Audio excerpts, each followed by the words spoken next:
Hi, this is Kelly, and it is day 7 of my 100-day juice fast. And I am wrapping up my first week back on the juice and feeling pretty good. So I wanted to show you something that I did today. I got this from Kirsty K. She had talked about this on her YouTube channel. So I decided to count down the days. So as you can see here, 94 days left of my 100-day juice feast, and I'll just tear one of those bad boys off every day as I finish it. I also just got off the treadmill, ran again today, and this is all blurry. What's that about? Anyway, I hope that stops. Okay, that looks better. Anyway, so I was watching this movie that a friend of mine recommended while I was on the treadmill called Don't Worry, You Won't Get Far on Foot. And if you're a recovering alcoholic, it like just reaches in, grabs your heart, rips it out, throws it on the ground, stomps up and down on it, and it's really a powerful, powerful story. I don't know like what muggles would think of it if they watched it, but I know alcoholics will really connect with it. So anyway, recommend it so far.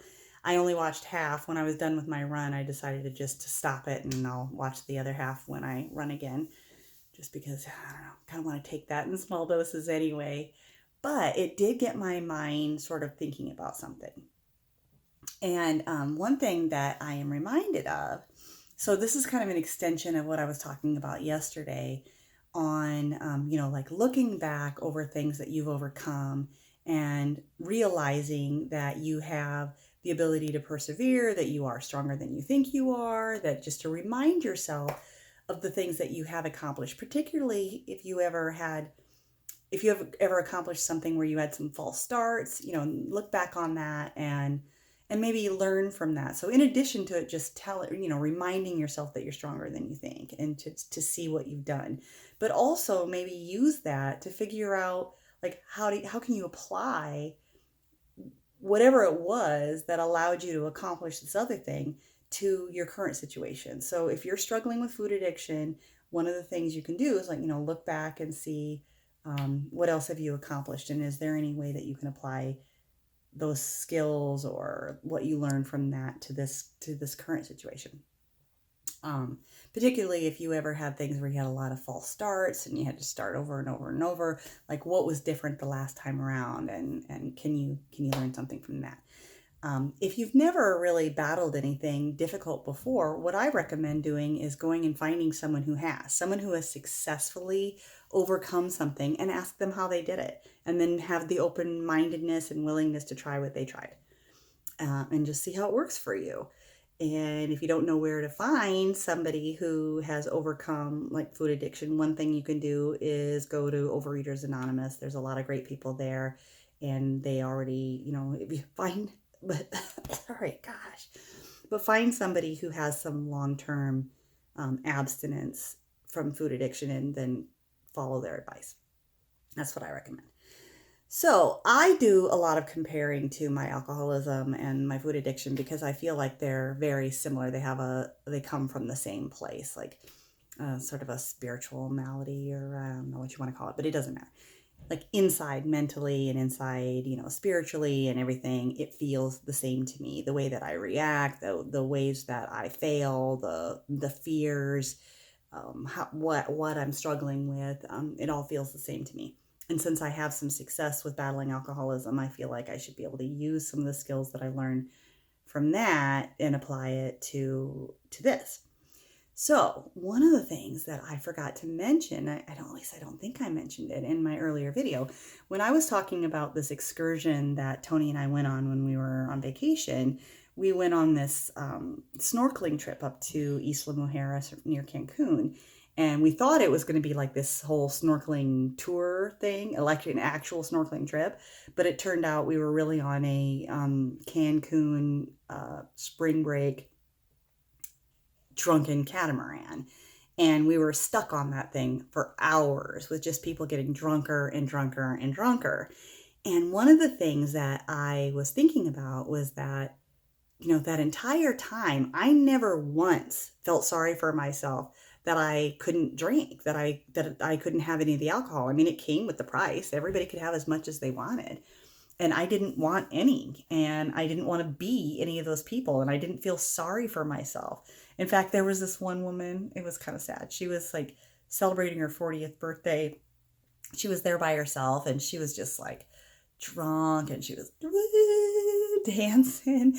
And I just looked at her and I thought, oh man. I mean, although that never would have been me because I was like really lazy and I would have just been sleeping on the back of the catamaran. But still, I just kind of felt like, God, thank God, just thank God I am not being dragged down by that battle anymore.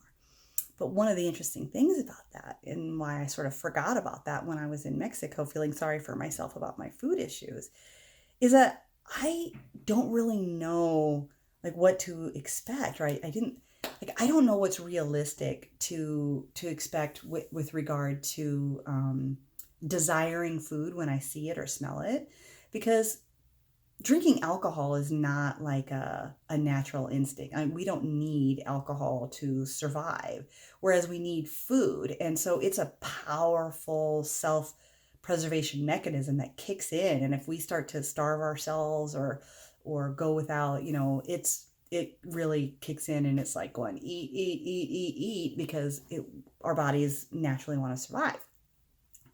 So for me, I've always felt like, oh, I don't know if I can expect the same things from recovering from food addiction, because every time I smell like food, of course, it's always going to smell good to me. And every time I see other people eating, and every time I'm in a buffet and all I can have is the iceberg lettuce with no salad dressing on it, that I'm never going to get to a place where that doesn't bother me, because my natural instinct survival mechanism is going to kick in. But but looking at but reminding myself that there used to be a time where I had enormous self-pity when I saw other people drinking and I couldn't have any, and that is absolutely completely gone from me. And so now I'm starting to wonder, I mean, it's harder, I think, when you're juicing specifically. Also, if you're juicing like in the Midwest in the wintertime, because when I'm at work and people are cooking food in the microwave and I can smell it, and I'm in my office like freezing and drinking my cold juice, I think I just smelling the food does sort of fuel my obsession and makes me want it. And I don't know, I think there was a lot of other issues, like with not being in the right place mentally when I was in Mexico, and not knowing everything that I was going to run into when I was there, that allowed my struggle to be harder and made me think more about food. But anyway, the whole point is that looking at that catamaran trip just reminded me that I think that maybe it is realistic that I could go to a place and not feel sorry for myself when I see everybody else eating all the garbage in the buffet, as long as my needs are being met, like my hunger drive or whatever. I don't know. I don't know. This is all just sort of, right now. But anyway, I just wanted to throw that out there. So look back over what you've accomplished. See if you can apply old successes to new situations. If you don't have any old successes to draw from, find somebody who has them, ask them what they did. So that's where I'm at today. Keep coming back, and I will talk to you tomorrow.